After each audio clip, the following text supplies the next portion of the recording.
Jeffrey Dahmer matou 17 rapazes num período de 13 anos.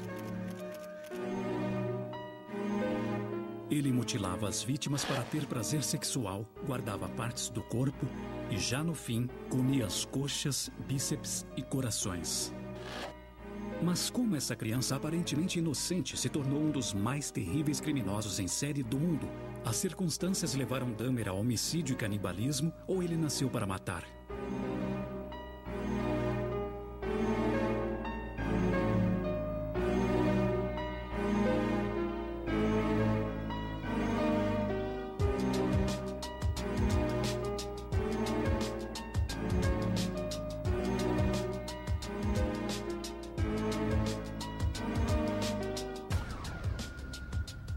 Dementes.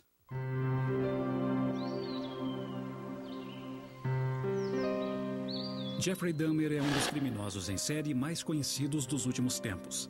O seu nome é sinônimo de mutilação, necrofilia e canibalismo. Quando você pensa nos crimes que ele cometeu, eles são tão terríveis que você imagina que só um homem louco, só uma encarnação do mal, faria algo assim. Mas quando você conversava com Jeff Dahmer, não era essa impressão que ele passava. Ele podia ser simpático, inteligente, espirituoso, bem-humorado.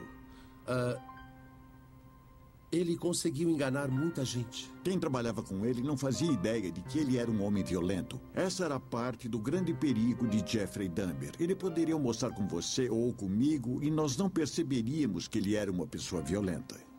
Jeffrey Dahmer não era um indivíduo de aparência estranha.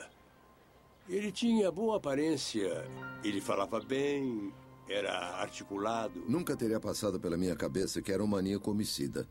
Para mim, ele sempre foi uma figura trágica, o que é difícil para muita gente entender. Mas eu não o vejo, sabe, como um monstro assassino em série. Eu o vejo como um rapaz que foi perdendo o controle e que ninguém conseguiu deter.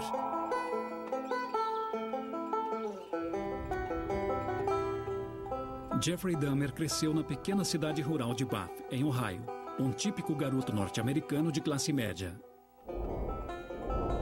Robert Ressler, analista de comportamento do FBI e o criador do termo serial killer, foi chamado para entrevistar Dahmer. Seus anos de experiência entrevistando criminosos em série como John Wayne Gacy lhe permitiram compreender como ninguém a mente de Dahmer. Não há provas de que Jeffrey Dahmer tenha sofrido maus tratos ou abuso em sua infância. A mãe dele tinha problemas mentais, ela vivia em depressão.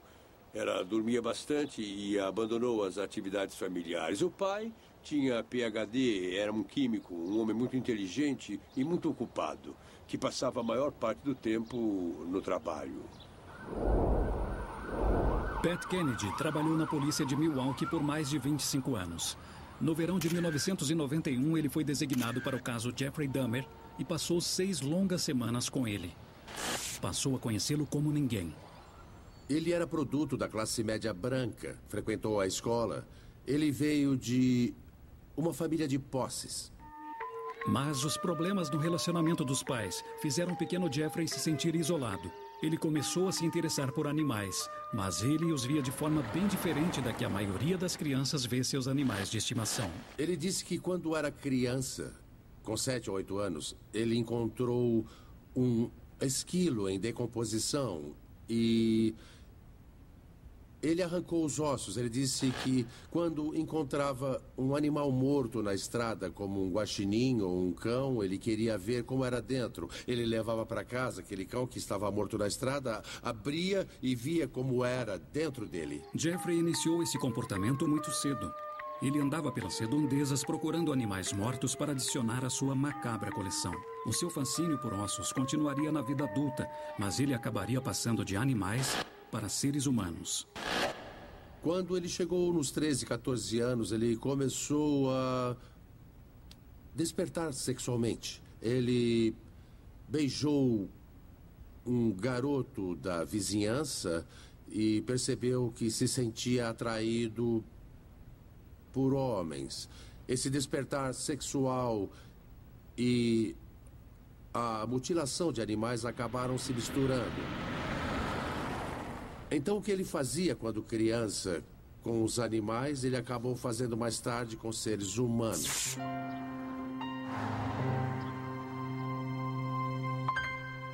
John Backderf conheceu Jeffrey Dahmer quando eles estudaram juntos aqui, no Colégio Revere, em meados dos anos 70. John, cujo nome artístico é Durf, criou uma história em quadrinhos ilustrando a sua adolescência com Dahmer. O Dahmer passou por maus bocados aqui, como todos nós. Sabe, ele era uma vítima constante de assédio e abuso. Ele apanhava muito. Principalmente no começo. Depois eles perderam o interesse nele, mas... no começo eu imagino que deve ter sido difícil. Dahmer conversou longamente com Robert Ressler sobre a sua infância. Essa é a primeira vez que essas gravações são ouvidas. I was up visiting a friend's house, walking back home in the evening, and I saw these three seniors from high school approaching me in the darkness. And I just had a feeling that something was going to happen. Sure enough, one of them took a billy club and whacked me on the back of the neck.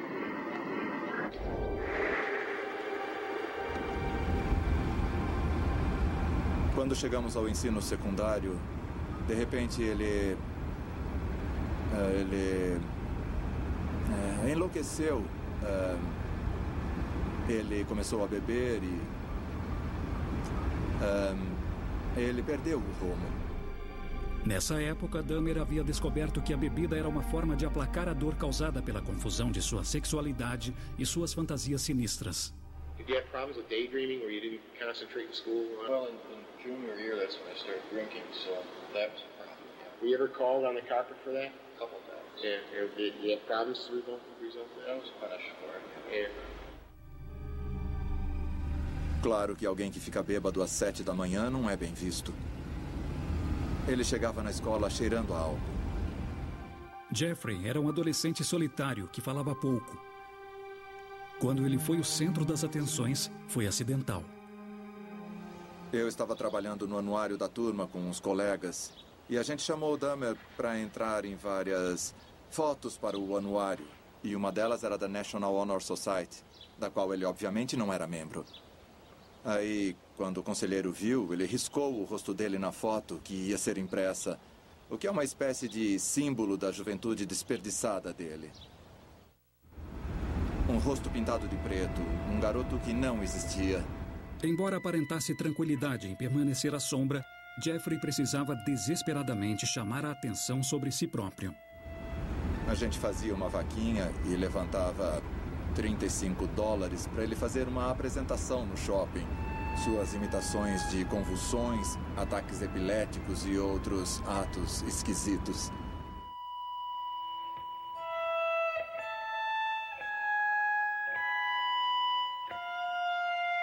Durf também criou histórias dos experimentos de Dahmer com animais. Seu comportamento estranho ficou evidente durante uma pescaria.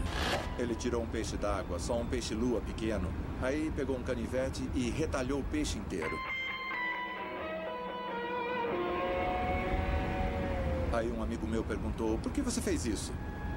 E o Dahmer respondeu, eu só queria ver como ele era.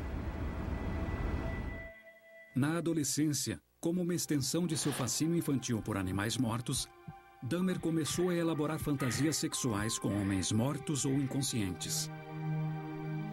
Dahmer me contou que, em certa ocasião, ele leu no jornal sobre um jovem que havia morrido num acidente de motocicleta e que ficou apaixonado pelo indivíduo só de ver a foto.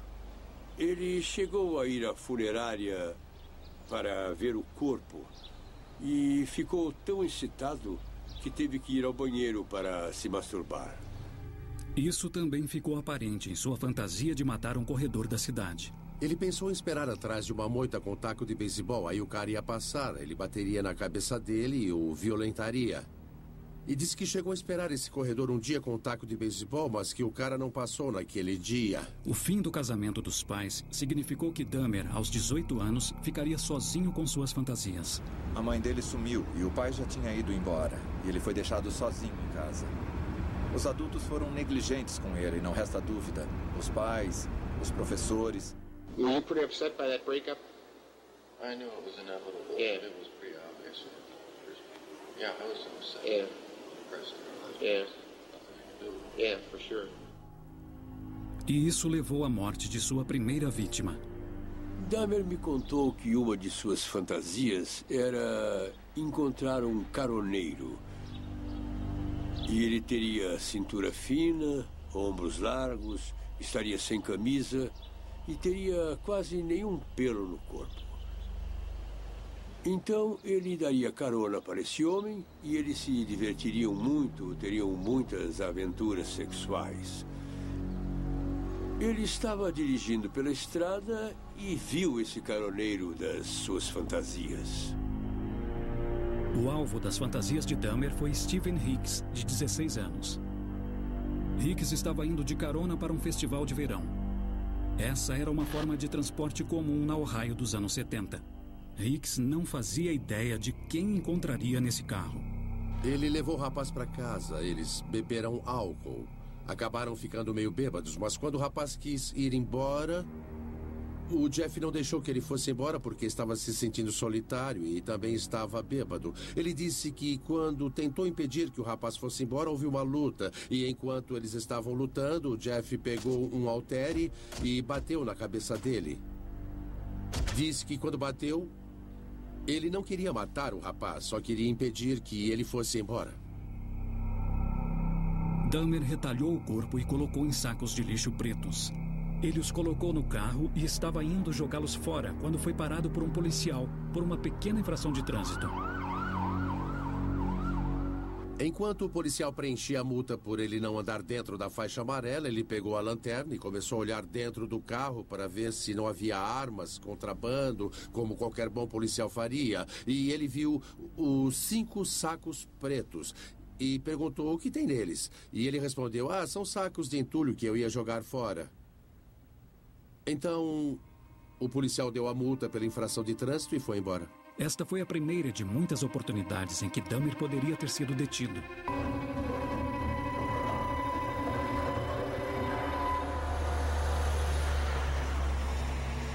Esta era a casa do Dahmer. Foi aqui que ele matou a sua primeira vítima.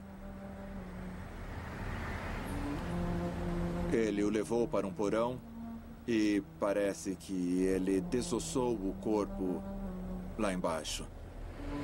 E quando os policiais entraram lá e acenderam a luz, tudo, o teto, o chão, as paredes, tudo estava coberto de sangue ressecado.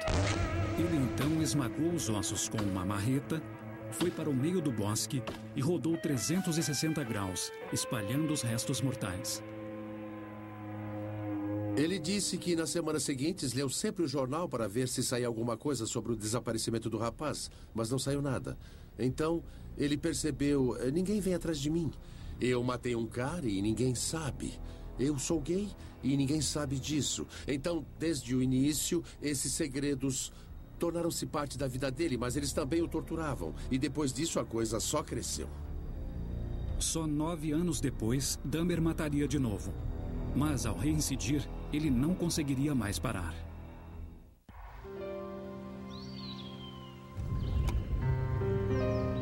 Jeffrey Dahmer começou a abusar do álcool após entrar na faculdade.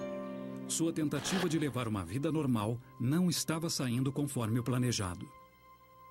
Depois que ele foi reprovado na Ohio State por causa das bebedeiras e foi expulso do exército, ele serviu um tempo na Flórida, mas não durou muito. Sem emprego ou qualificação e consumido pelo desejo de matar novamente, Dahmer foi morar com a avó em Milwaukee, no Wisconsin, e tentou encontrar consolo na religião. E ele disse que quando veio morar aqui e ia à igreja com a avó aos domingos, ele tentava ler a Bíblia, ficou totalmente longe do mundo homossexual, que tentou não se envolver com nada que fosse gay. E ele pensou, o caminho é esse, a religião é a minha salvação. Durante um período, Dahmer conseguiu controlar seus impulsos, mas isso foi apenas a calmaria antes da tempestade. Uma coisa interessante que pendeu a balança no caso dele foi que ele estava aqui na biblioteca de Wauwatosa, sentado, lendo um livro. Aí passou um jovem, jogou uma bolinha de papel na frente dele e foi embora. Aí o Jeff pegou o papel, abriu e estava escrito, se você quiser uma chupada, me encontre no banheiro. Do you think that note throwing thing was kind of a catalyst, kind of a trip off? It seems that way to me. Yeah. because that's when everything started falling apart again. What did that mean to you? I mean, this thing. It just was just sitting there, sort of throwing out a challenge to whoever, and sure enough, it started falling. You didn't follow the guy. I didn't. You didn't meet up with him. Ele disse que aquilo preparou o terreno para que ele então buscasse contato sexual com outros homens. Que aquilo levou aos homicídios e que aquilo se repetiu 17 vezes. Incapaz de se relacionar com as pessoas, mas desesperado por satisfazer seu desejo de sexo necrofílico, em 1985, Dahmer começa a frequentar saunas gays, onde pode levar seus parceiros a um cubículo e drogá-los. Ele era um amante muito egoísta. Ele queria ser o ativo. Ele não aceitava ser o passivo na relação homossexual. Na verdade, ele gostava de sexo oral e anal, mas não queria que fizessem sexo anal nele. Sexo para Dahmer era uma forma de obter e exercitar o controle físico. Mas quando surgiram rumores de que ele estava drogando jovens, ele foi banido das saunas gays e acabou usando hotéis. O Jeff encontrou um indivíduo num bar e o convenceu a voltar com ele para o seu quarto aqui no Hotel Ambassador. Então ele levou o rapaz até o hotel, misturou uma droga na bebida e, segundo o próprio Jeff, ele também apagou. Quando ele acordou, viu o rapaz deitado ao lado dele, morto, com marcas de espancamento no rosto, no peito, no corpo. E o Jeff percebeu que o havia matado, mas ele não se lembrava de nada, porque tinha tido um apagão. Ele foi a uma loja de departamentos do outro lado da rua e comprou uma maleta bem grande, ou uma mala pequena, digamos, e levou para o quarto. Enfiou o corpo dentro e até pediu para um funcionário do hotel ajudá-lo a levar a mala até a rua, onde ele pegou um táxi. O taxista o ajudou a colocar a mala no porta-malas e brincou com Dahmer. Que mala pesada, amigo. O que é que tem aqui? Um corpo? Aí o Dahmer disse, é isso. E os dois riram muito. After the ambassador one that was at, did you find that pleasurable or was that equally frightening? Yeah. For what reason was that one frightening? Because it was totally unplanned. It was a total surprise to me that it happened. That it happened, yeah. Para a população de Milwaukee, foi o começo de uma matança que duraria 5 anos. O promotor público Michael McCann lembra bem dessa época. Dahmer matou 16 jovens entre 1987 e 1991. Não imaginávamos que um assassino em série estava atuando em nossa cidade. A partir daquele momento, Dahmer continuou a matar. Às vezes, meses, semanas ou apenas dias se passavam entre os homicídios. Após ter matado 4 homens em agosto de 1988, Dahmer cometeu um erro fatal. A sua 5ª vítima conseguiu fugir. A polícia foi chamada e Dahmer foi preso por molestar e tirar fotos de um garoto de 13 anos. Como a polícia e os advogados desconheciam seus terríveis homicídios, ele foi condenado a apenas 12 meses numa penitenciária de segurança mínima. O advogado de defesa foi Gerald Boyle. Ele passou o primeiro ano numa penitenciária municipal muito desconfortável, de onde só podia sair para trabalhar. Foi uma pena muito difícil. Então o juiz lhe deu uma sentença bastante severa, mas ninguém imaginava que ele já havia matado 4 pessoas naquela época. A sentença de Dahmer foi reduzida depois que ele fez um apelo desesperado ao tribunal, afirmando que havia feito algo deplorável e prometendo jamais fazer de novo. Mas ele faria, e logo.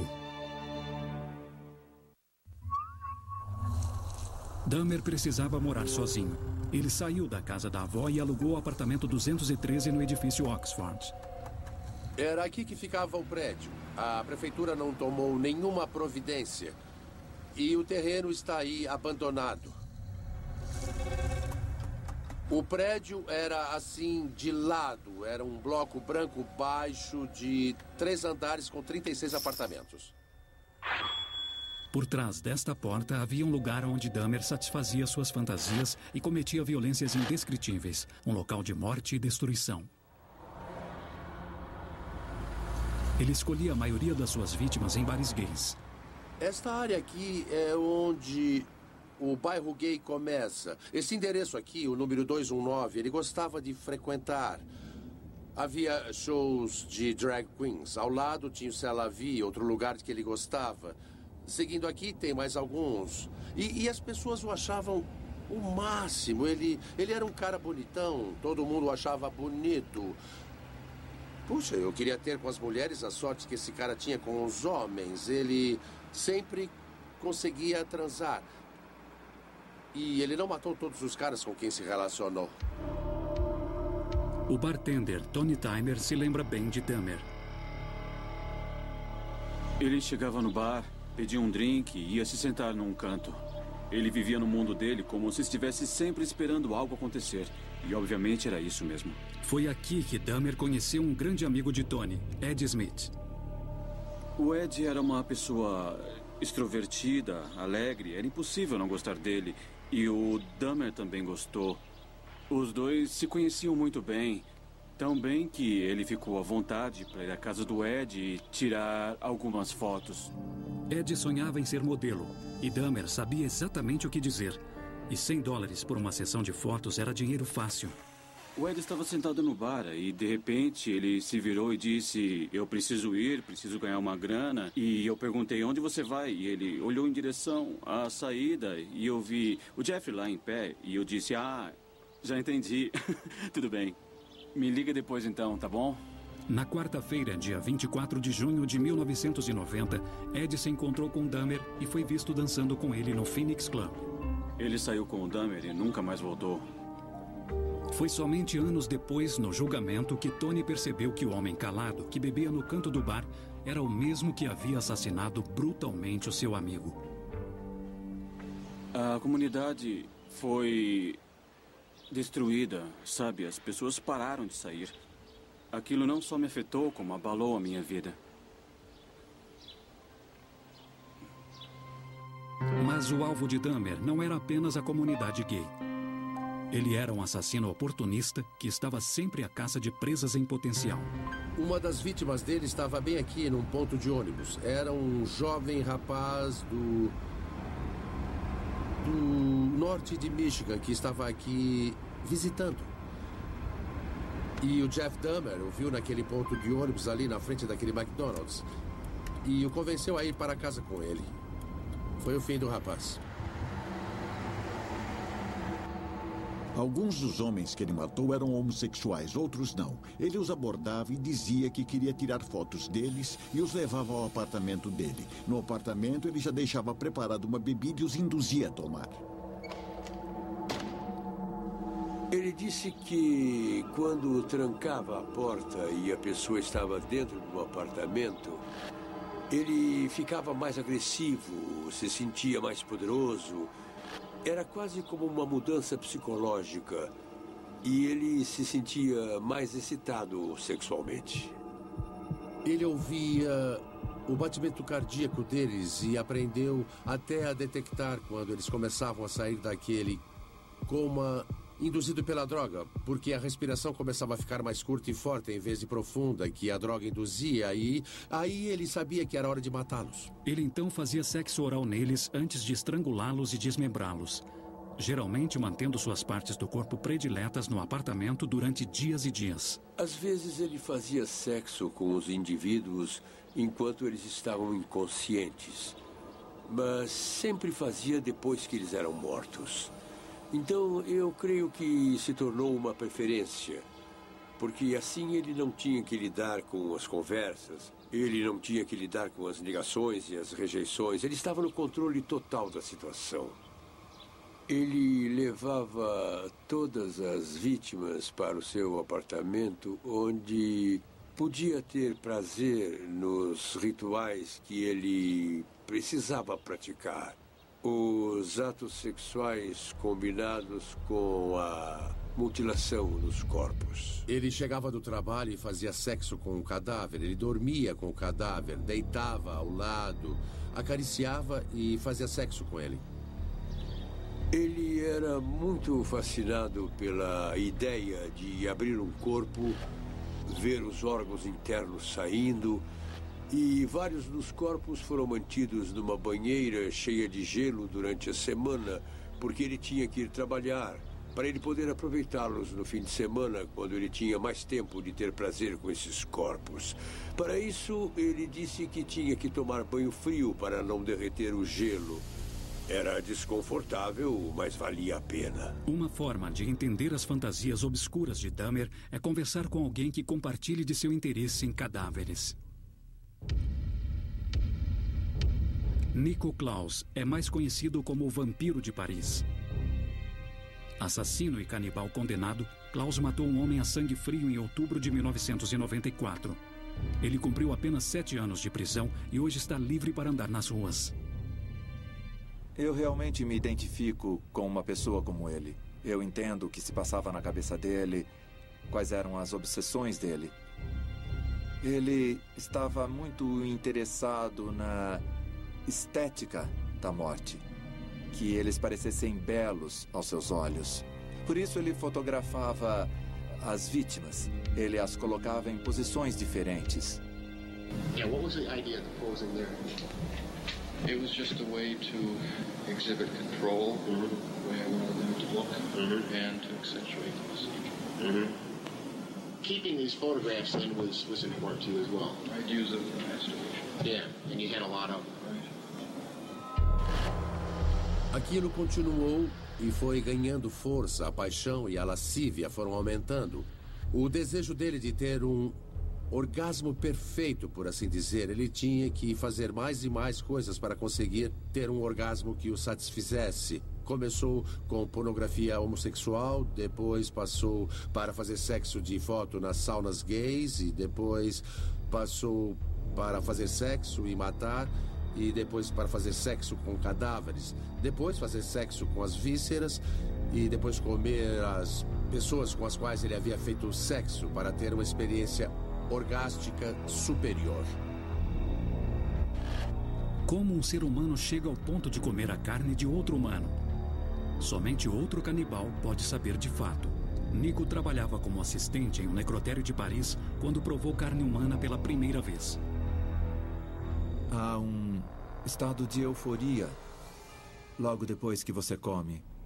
Você realmente sente um barato. Parece que você está no topo de uma montanha. During dismemberment, I save heart, muscle meat, thigh, arm, bicep, liver, cut it into small pieces, washed it off, put it in these clear plastic freezer bags, and put them in my floor freezer. Just as an escalation, trying something new to satisfy. And I would cook it, and then look at the picture and masturbate afterwards. Afterwards? Did that have any positive effect to that ritual? It was satisfying? It made it feel like they were more part of me. Ele comprou uma grelha adaptada para colocar sobre o seu fogão a gás. Nós encontramos isso. Ele disse que usava para dar uma leve tostada dos dois lados com um pouco de óleo. Ele também adicionava alguns condimentos como verduras, cogumelos e cebolas. E mais perto do fim, um mês antes de nós o prendermos, ele praticamente só estava comendo carne humana. Carne humana parece carne de cavalo, na minha opinião. Mas claro, isso depende da parte que você come. Mais do que tudo, Dahmer queria um parceiro que ele pudesse controlar, vivo ou morto. Ele começou a fantasiar que as coisas seriam bem melhores para ele se pudesse criar um zumbi sexual. E que esse zumbi sexual ficaria com ele para sempre, todo o tempo. E ele não precisaria matar mais. I wasn't getting the satisfaction from having to kill me. So I took it to a new level. I had a hand drill that I use for normal things like installing my farm system and everything. Drills a small bore very quickly. And with a a large syringe. I filled that up with fluorescent, injected it into it. Filled it? Yeah, injected it into the front. I was hoping to produce a zombie-like state. Ele não estava interessado em ter um relacionamento com uma vítima complacente. Ele queria ter controle total sobre um corpo humano e fazer o que bem entendesse. Ele havia conhecido Coneraxinta Sonfon, de 14 anos, quando decidiu tentar sua nova técnica de injeção de ácido, mas cometeu o erro de deixá-lo sozinho. I saw him sitting on the sidewalk. 2 girls were with him. They called the police. They had to think of a story quickly. They told him he was a friend. He gets drunk. He was not wanting to go back, so one officer grabbed him by this arm, another officer grabbed him on the other arm, and they walked him out of the apartment. And they left. That's when I gave him the second GP. Right away? How long did it take for him to die? And that was Immediate. E mais uma vez, como muitas vezes antes, a polícia se deixou enganar pelo lado cortês da dupla personalidade de Jeffrey Dahmer. Mas com os corpos empilhados e o cheiro forte vindo de seu apartamento, não demoraria para ele começar a chamar a atenção sobre si. O Jeff disse que esse era um problema constante, o fedor. Os vizinhos, o síndico do prédio estavam reclamando do cheiro. Sopakliba Princewill cuidava do prédio de Dahmer e teve que lidar com as reclamações. Um morador me disse que o cheiro vinha do apartamento dele. Então eu tive que ligar e perguntar o que é que há. Não consegue limpar a sua casa? How did that go? I'd either blame it on the freezer or the fish tank. He said he almost passed out. What was in that? 3 headless torsos. Yeah. Stripped of flesh. O homem que colocou um fim ao reinado de terror de Dahmer foi Tracy Edwards, de 32 anos, que após fugir de Dahmer, saiu correndo pela rua com uma algema num dos pulsos até encontrar uma viatura da polícia. Se o policial conseguisse abrir aquela algema, poderia ser a solução do problema. Então eles voltaram à casa do Dahmer. O Jeff abriu a porta. Eles disseram que eram o que queriam, mas o Jeff não tinha a chave da algema, porque ele tirava a algema das vítimas cortando as mãos. Quando eles entraram no apartamento, um dos policiais viu no quarto fotos de pessoas sendo esfoladas. Ele olhou as fotos, aí olhou em volta e percebeu que estava no exato local onde as fotos foram tiradas. Aí ele gritou para o parceiro dele: "Pode prender." Quando eu cheguei, eu vi o Dahmer algemado no chão e um dos policiais me disse para olhar na geladeira. Quando eu abri a geladeira, o que eu vi foi uma geladeira vazia. E lá tinha uma caixa de papelão contendo a cabeça cortada de um homem negro. A boca e os olhos estavam abertos. Eu devo dizer que o interior da geladeira estava imaculadamente limpo. No fundo tinha uma caixinha de bicarbonato de sódio. E na porta tinha condimentos, mostarda, ketchup, pimenta. Eu senti medo dos pés até o topo da cabeça. Não dá para entender uma coisa tão bizarra. A carnificina de Dahmer havia chegado ao fim. O que motivava Jeffrey Dahmer a matar, desmembrar e comer as suas vítimas? Ele era são ou louco? Jeffrey Dahmer tinha apenas 18 anos quando tirou a vida da sua primeira vítima. 9 anos depois, ele sentiu a compulsão de matar novamente. Foi depois disso que as mortes se somaram. Ele continuou a matar e durante anos conseguiu escapar. Ninguém suspeitava que o garoto meigo de classe média tivesse feito nada errado. Eu mencionei uma longa lista de erros para o juiz que deu a sentença, o primeiro policial que o deixou partir em Ohio. Quando ele foi solto a primeira vez foi incondicional, mas nenhuma vez durante aquele tempo um oficial da condicional foi ao apartamento dele, muito menos fez uma visita surpresa ao apartamento dele. Havia também uma ordem judicial para que ele frequentasse um psicólogo uma vez por mês e em certos dias ele havia matado uma pessoa no fim de semana, cortado em pedaços e jogado fora. Aí ele sentava lá, conversava com o psicólogo, inventava uma história e era liberado. Desta vez foi diferente. Ele foi colocado sob custódia e eles não o deixariam sair da prisão. Sabendo que havia chegado ao fim, Dahmer dispensou a presença de um advogado. De meia-noite até as primeiras horas do dia seguinte, ele começou a revelar a verdade chocante por trás de seus atos hediondos. Ele não nos contou que comia gente logo de cara, mas eles haviam encontrado no freezer pedaços de corpos embalados e preparados. Coxa, bíceps, coração, fígado. Kennedy conduz o interrogatório. E a pergunta mais pertinente é: por quê? Havia doença mental na família dele, mas isso não é um estigma. Muitas famílias têm doenças mentais. O fato de seus pais viverem brigando quando ele era pequeno, o fato dele se sentir abandonado, todos esses fatores juntos poderiam produzir? Quem sabe? Será que os problemas na adolescência haviam deixado Jeffrey com medo do abandono e afetado a sua vida adulta? Nós conversamos sobre amor. Eu disse: Jeff, por que você simplesmente não arrumou um namorado? E você não precisaria ter matado ninguém. Ele disse: as pessoas sempre vão embora. Eu nunca consegui uma pessoa que ficasse comigo. Então eu vi que a única forma de manter alguém era matando. Porque ao comer literalmente a pessoa, ela se tornava parte de Jeff Dahmer. O Dahmer afirmou que não houve uma só vítima de seus crimes que ele não amasse, com quem ele não quisesse ficar para sempre. Tudo acabava sempre da mesma forma. Quando eles tentavam ir embora, eles morriam. Nem mesmo o próprio Dahmer sabe dar uma explicação.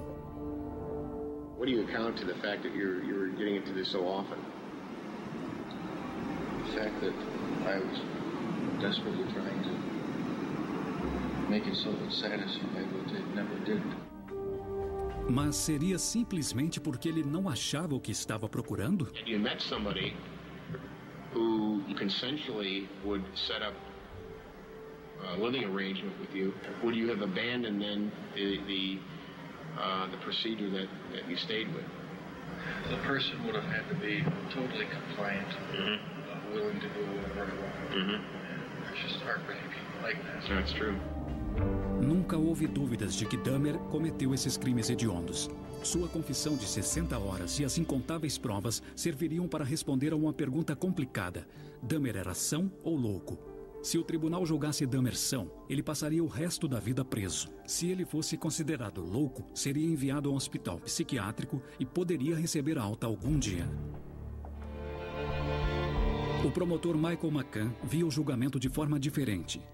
Aqui em Wisconsin temos o julgamento bifurcado. Usamos o mesmo júri, mas julgamos sequencialmente. Primeiro, ele foi o autor dos crimes. Segundo, ele estava no momento dos crimes.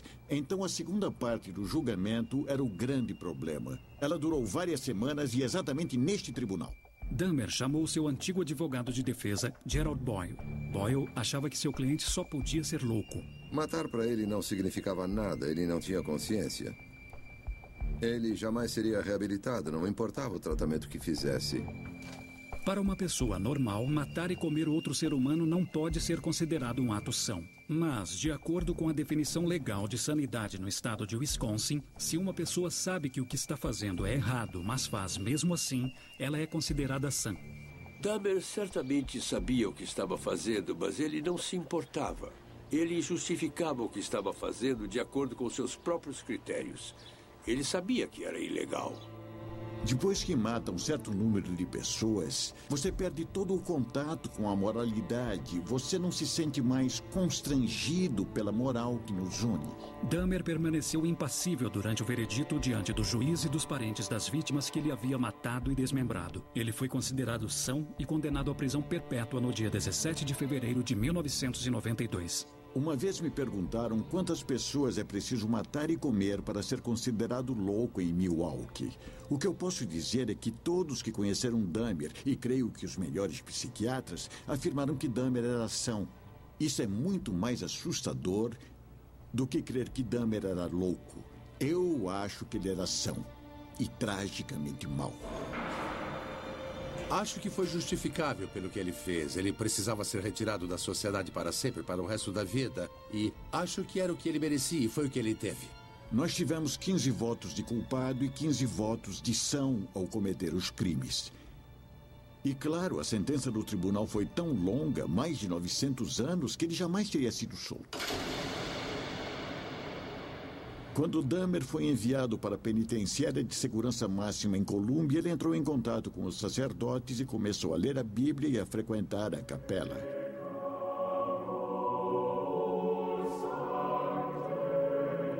Condenado à prisão perpétua, Dahmer mais uma vez se volta para a religião em busca de conforto e de uma possível salvação. Por fim, ele pediu que o pastor Roy Ratcliffe, da Igreja de Cristo, fosse à prisão batizá-lo. Quando eu concordei em batizá-lo, ele soltou um grande suspiro de alívio. Porque, na verdade, ele temia que eu dissesse: eu não posso batizá-lo porque os seus pecados são graves demais, os seus pecados são terríveis demais, são imperdoáveis. Mas isso violaria tudo o que eu acredito e eu jamais diria isso. Jesus Cristo veio para salvar os pecadores. E Jeffrey Dahmer era um pecador. Era simples assim. O feriado do Dia de Ação de Graças estava chegando e ele fez questão de me dar um cartão e tinha uma mensagem e tudo. Ele disse que estava muito grato por tudo que eu havia feito por ele, que estava grato por eu estar na vida dele, por eu não ter desistido dele. A única emoção que ele confessou com relação às mortes foi o amor e não o ódio. Eu nunca percebi nenhuma malícia ou raiva em relação a nenhuma das vítimas dele. Isso é tudo. Em novembro de 1994, 2 prisioneiros foram mortos pelo esquizofrênico Christopher Scarver no Instituto Correcional de Colômbia. Um foi Jesse Anderson, o outro, Jeffrey Dahmer. Scarver pegou um equipamento da sala de ginástica, aproximou-se de Dahmer e bateu até matar. Aí ele atravessou a academia e bateu em Anderson.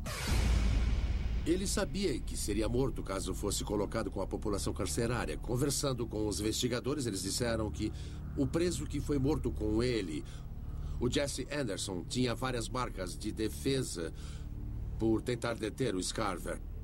Mas Jeff Dahmer não tinha nenhuma marca de defesa e todas as marcas, desde a primeira, foram aqui na cabeça. E uma coisa que eu achei muito interessante nesse caso foi que ele foi morto com um halter, que foi o mesmo instrumento que ele usou para matar sua primeira vítima.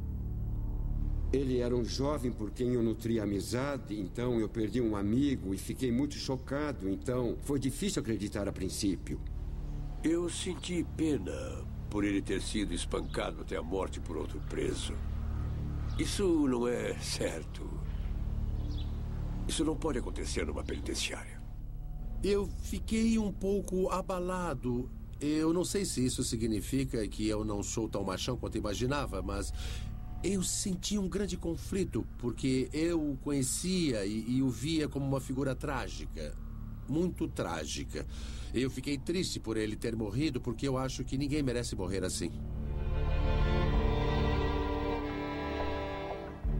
Ele foi morto de forma brutal. Você não pode dizer que ele não mereceu, mas, mesmo assim, acho que para ele provavelmente foi um alívio. Aquilo não era vida. Eu gostei, eu fiquei contente. Eu pensei, já vai tarde, ainda bem que acabou. Era o mínimo que ele merecia por ter levado meu amigo. Ele não merecia viver. Não depois disso. Jeffrey Dahmer foi cremado imediatamente, embora o cérebro dele tenha sido removido a pedido de sua mãe. Ela queria que o cérebro dele fosse estudado para rebater a afirmação do pai dele de que o cérebro dele podia ser deformado. Cerca de um ano depois, o cientista que analisou o cérebro atestou que não havia nenhuma normalidade. Então, o comportamento de Dahmer se deveu simplesmente à educação? Será que ele não nasceu para matar? Eu não acho que ele nasceu assim. Eu acho que foi o ambiente. Eu creio que qualquer pessoa que, na mais tenra idade, é vítima de uma solidão atroz, provavelmente vai ter sérios problemas mais tarde na vida, de alguma natureza. Ele escolheu o mal? Sim. Ele era uma pessoa má? Eu não sei dizer, e não diria isso de ninguém, ainda mais depois de passar tanto tempo com ele e ver que em muitas coisas ele era como você e eu. Ele tinha anseios, paixões e sentimentos como qualquer pessoa. Se ele tinha... Eu pessoalmente acho que ele era louco, só sendo louco para fazer o que ele fez. Eu não creio que Dahmer nasceu para matar. Eu acho que Dahmer teve os benefícios de uma boa família, basicamente uma boa família.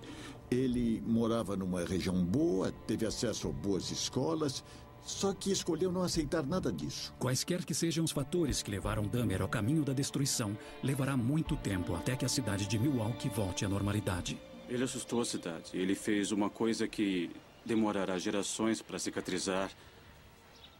Para algumas pessoas, jamais vai cicatrizar.